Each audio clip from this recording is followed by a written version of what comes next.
কেছত এখেতক সোধপোছ কৰাৰ কাৰণে মাতিলে যে কালপিত ডাক্তৰজনে তেখেতক মাতিব লাগিছিল। একেটাই ডক্টৰ হয় নেকি? তেতিয়াহ'লে বহিবলৈ কিয় গৈছে? লকাপত সোমোৱাই থওক। আপুনি মাজুলি মোক কওক, এইটো যে বাহিৰ কৰি দিম। জানো আপুনি যে সোধপোছত ভাল, মই ভালকৈ জানো। Thank you sir. কিন্তু এইটো কেছ মোক হেণ্ডেল কৰিবলৈ দিয়কচোন, আপোনাক মই বেলেগ কেছ দিম। কিন্তু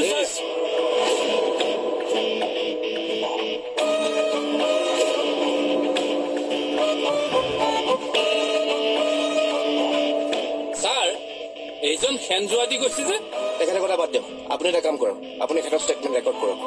আচ্ছা আপুনি হাজৰিকাদাক সকলোবোৰ কথা কওকচোন।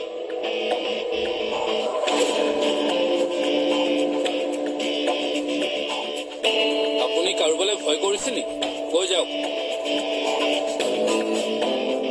ডোন্ট ৱৰি ডক্টৰ, আপোনাৰ একো ক্ষতি নহয়, সঁচা কথাখিনি কওক।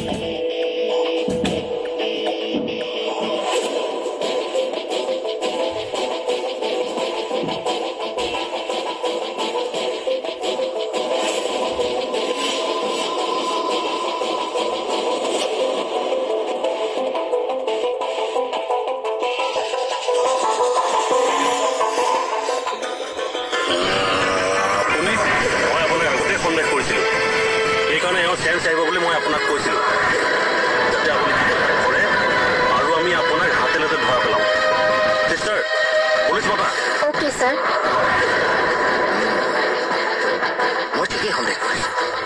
আচ্ছা আপোনাৰ ওচৰতো চিচিটিভিৰ ফুটেজ আছে?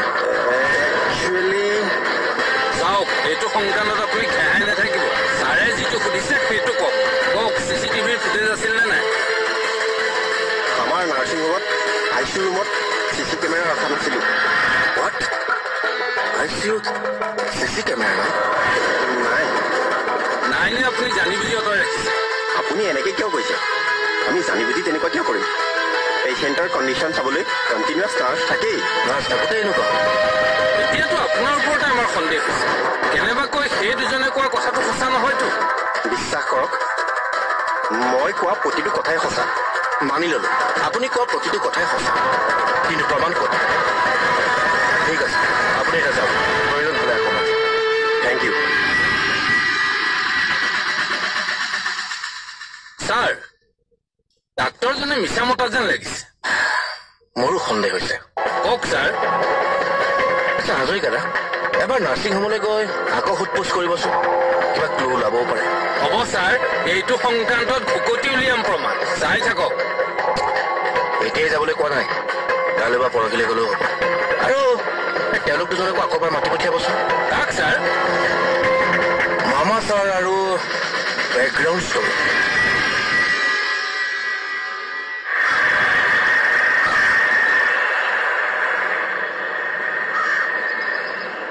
ক'ত আছে দাদা? মাতা মাতা আপুনি কথাটো।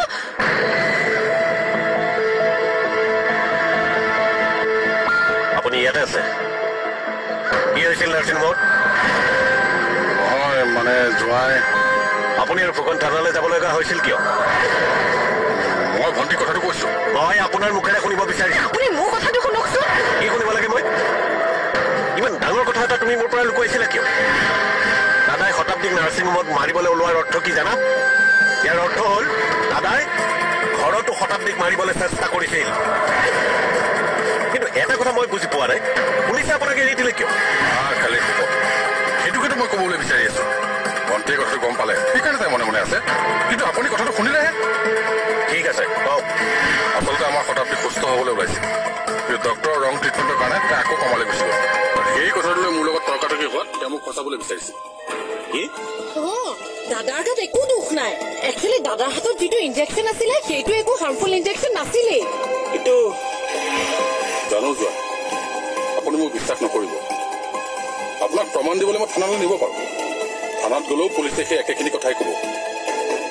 কিন্তু ইমান অবিশ্বাস কৰাৰ পাছত মই আৰু এখন ঘৰত কেনেকৈ থাকিম? আহিছো। দাদা আচলতে মই কাকোৱে বেয়া পোৱা নাই। মোৰ কপালখনেই বেয়া। আহো দিয়ক। ৰ'ব, কথাটো মই সৰুকে বুজিলো। কেৱল আপুনিয়ে নহয়, মোক চবেই ভুল বুজিছিল, আনকি ভণ্টিয়েও মোক। চৰি, বেয়া নাপাব।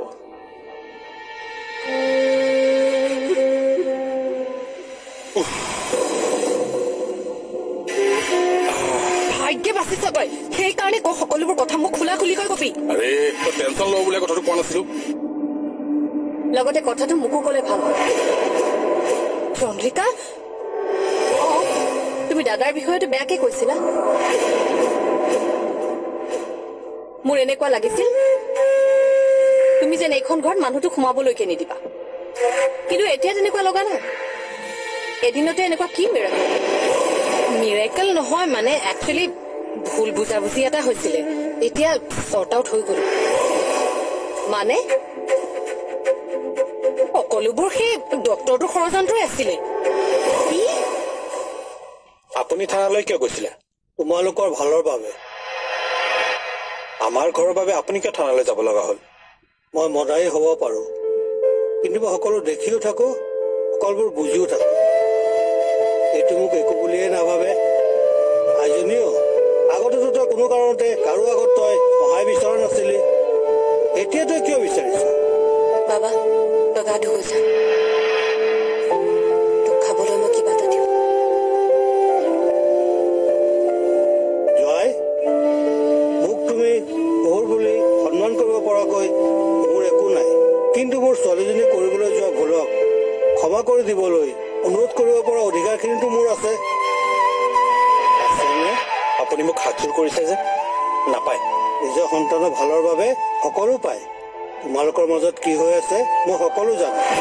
তুমি মাথো মোৰ ছোৱালীজনীক বিশ্বাস কৰিবা। তাই যি কৰিছে তোমাৰ ভালৰ বাবে আৰু এই ঘৰখনৰ ভালৰ বাবে কৰিছে। জানো চান্দিনী কেতিয়াও কাৰো বেয়া নিবিচাৰে, কিন্তু মইতো চান্দিনীৰ বেয়াটো বিচাৰিব নোৱাৰো। মই আপোনাক কথা দিছো, চান্দিনীক মই সুখী কৰিম, হয়তো লগত থাকি, আৰু নহলে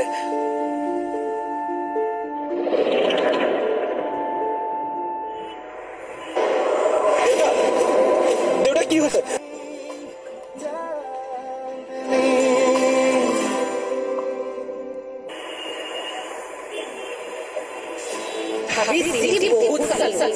কিন্তু ৰিজাল্ট কি হ'ল? 0। মোৰ ইমোচন কোনো ভেলিউ নাই। এইখন ঘৰত অকল চান্দিনীৰ বাবে সিদ্ধান্ত লোৱা হয়।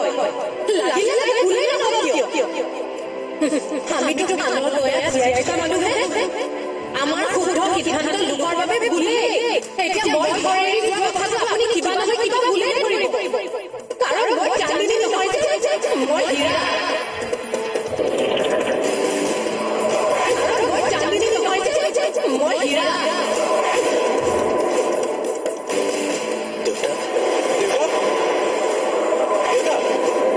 দেউতা কি হৈছে?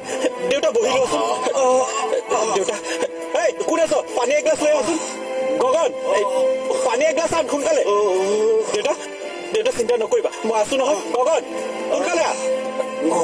আৰু কি হৈছে? দেউতা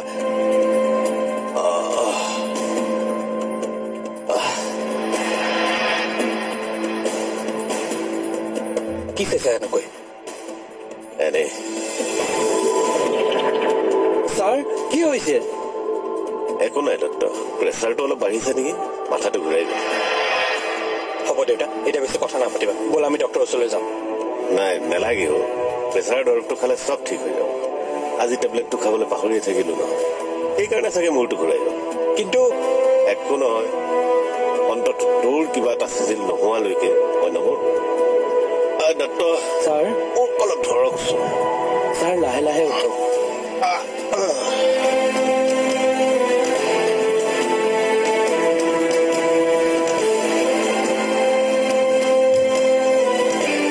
ছাৰৰ টেনশ্যন বাঢ়িছে চাগে, নহ'লে এদিন টেবলেট নাখালে ইমানকৈ প্ৰেছাৰ নাবাঢ়ে। সৰু মানুহ মই ছাৰ, কিন্তু কথা এটা কওঁ ছাৰ, আমি ডাঙৰ ছাৰক কিছুদিন টেনশ্যন নিদিবৰ বাবে সকলোৱে চেষ্টা কৰিব লাগিব। মানে গগনৰ কথাৰ অৰ্থ বুজিছো ছাৰ। আচলতে আপোনাৰ প্ৰজেক্টৰ অভাৰ বাজেট হৈ গৈ থকাৰ কাৰণে ছাৰে হয়তো চিন্তাত পৰিছে। এই সপ্তাহৰ বাজেট যদি অলপ কমাই ছাৰক ৰিলেক্স কৰিব পাৰে, তেতিয়াহ'লে হয়তো হ'ব বাজেট মই লেভেললৈ আনিম যিকোনো প্ৰকাৰে আৰু যদি মামা ছাৰে বেয়া পায় নাপায় দেউতাৰ ভালৰ বাবেহে মই এইখিনি কৰিম আৰু বাজেট লেভেললৈ আনিলে আমাৰহে লাভ চিন্তা নকৰিবা এণ্ড থেংক ইউ কি কাৰণে ছাৰ দেউতাৰ কথা ইমানকৈ চিন্তা কৰাৰ বাবে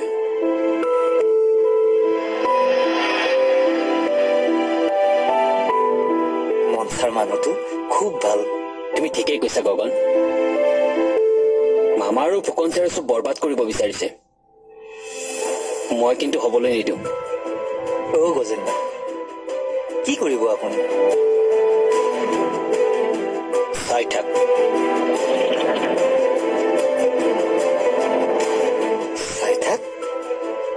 কি চাই থাকিম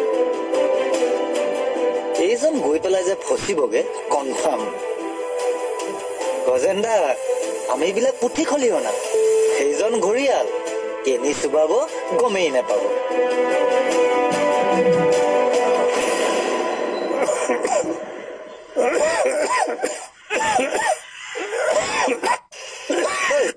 কি হৈছে কাহটো আকৌ আহিছে দেখোন আনিলি দে কাহটো আকৌ আহিছে যিটো খাব নালাগে পাছত চান্দিনী আকৌ মোকে গালি পাৰিব তোক কিয় গালি পাৰিব তোৰ লগত মদ খাইছো বুলি তাই কেনেকৈ গম পাব জীয়েৰক নাজান তাই চিধাই কব আহিলি অৰ্জুনৰ লগত সেইগাল খাই কুকুৰ পিতা গালি পাৰিব মোক কিন্তু এটা কথা কি জান চান্দিনী গালিবোৰ কিবা মজা লাগিছিল গালি দিবলৈতো আছিলে কোনোবা জিন্দগীত এতিয়া কথা বাদ দি মাল দিবি ৰে মাল খালে কাহটো কমিব দেচোন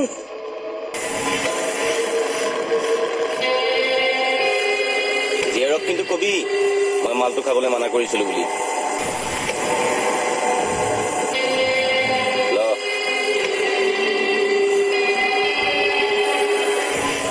দেউতা চাহ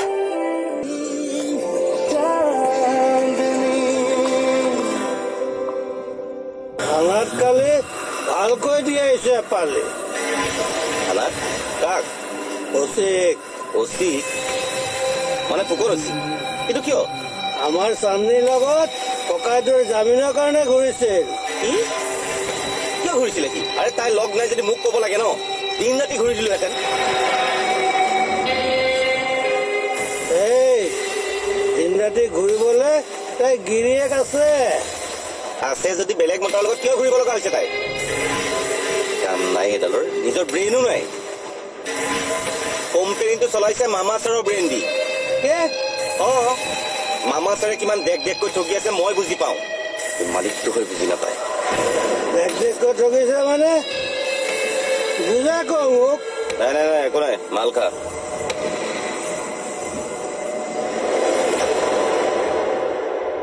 নাখাওঁ কি কৈ আছিলে তয়ো যে নহয় মোৰ কথা শুনি মাল পেলাই দিলি জানোই দেখোন মই ফটোৱা বুলি সেইকাৰণে চান্দিনীয়ে মোক ভাল নাপায় মোৰ কথা নুশুনে তয়ো এটা মানুহ দেই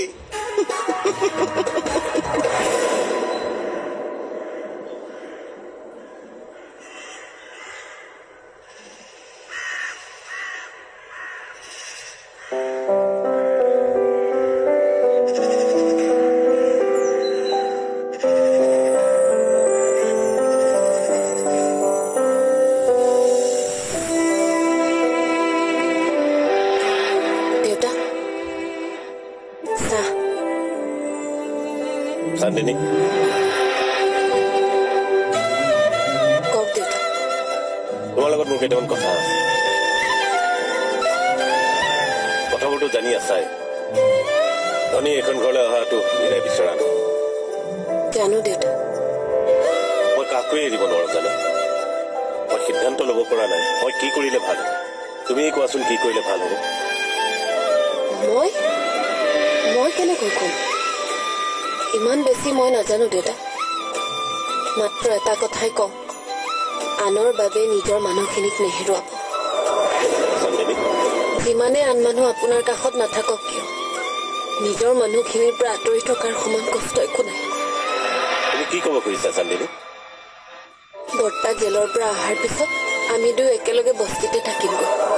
কি? খং নকৰিব দেউতা, মই আপোনাৰ মনটোৱে পাই থকা কষ্টখিনিৰ কথা বুজিহে কৈছো। একো বুজা নাই তুমি। ধনী কিবা কাৰণত এইখন ঘৰ এৰি যাব পাৰে, কিন্তু তুমি বৰ্তমান ধনীৰ ভতিজী নহয়, এইখন ঘৰৰ বোৱাৰী, এইখন ঘৰৰ লক্ষী। তুমি লক্ষী মোৰ ঘৰ এৰি যাব নোৱাৰে। ক'তনো লক্ষী মই দেউতা? মই এইখন ঘৰত অহাৰ পৰা দেখোন অশান্তি আৰু বাঢ়িছে। কি জানা, মানুহে কেতিয়াও নিজৰ গুণ নিজে নেদেখে। ঘৰৰ কাৰোবাৰ মান ৰাখিবলৈ মই ধনীক বস্তিত ভাড়াঘৰ এটা লৈ দিওঁ, কিন্তু তুমি এইখন ঘৰ এৰি যাব নোৱাৰিবা। কিন্তু দেউতা, মই তোমাক হাত জোৰ কৰিছো চান্দিনী, তুমি এইখন ঘৰ এৰি যোৱাৰ কথা আৰু চিন্তা নকৰিবা। ধনী বস্তিলৈ গলে মনো তাৰ লগত যাবলৈ ওলাব বুলি মই জানো। একমাত্ৰ তোমাৰ দায়িত্বই তাক এইখন ঘৰত ৰখাব। তুমি যদি ধনীৰ লগত বস্তিলৈ যাম বুলি কোৱা, তেতিয়াতো প্লিজ মোৰ ল'ৰাটোক আকৌ হেৰুৱাবলৈ নিদিবা। কথা দিয়া তুমি মোক। বুজিছো, জোৰ নিদিওঁ তোমাক, মাত্ৰ সিদ্ধান্ত লোৱাৰ আগতে মোৰ কথাটো এবাৰ ভাবিবা।